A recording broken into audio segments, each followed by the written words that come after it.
Bambang Wuryanto atau Bambang Pacul sempat bersitegang dengan Menko Polhukam Mahfud MD. Kini anggota DPR RI itu berani sindir Presiden Jokowi.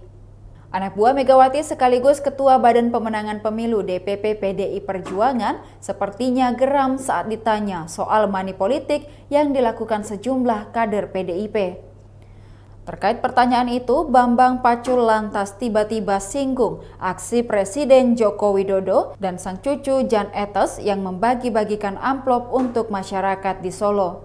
Kemarahan Bambang Pacul dimulai saat dirinya ditanya oleh awak media soal pernyataannya tentang pengesahan RUU pembatasan uang kuartal yang akan membuat anggota DPR menangis. Pasalnya, dengan begitu, anggota DPR tak bisa lagi bagi-bagi uang kepada masyarakat. Kalau aku ngomong bahwa di sana itu tadi ketika kemarin itu anggota DPR ini akan jadi nanti kalau bagi uangnya cuma 20 juta pakai e-wallet isinya cuma 20 juta memang bisa jadi. Pak Pacul kalau gitu money politik dong. Nah hari ini mohon maaf tuh yang itu sudah bagi-bagi itu bisa di pasar Pak Presiden. Wah itu pakai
Demikian Tribun Hot News kali ini, saksikan berita lainnya hanya di kanal YouTube dan Facebook Tribun Timur. Terima kasih sudah nonton, jangan lupa like, subscribe, dan share ya!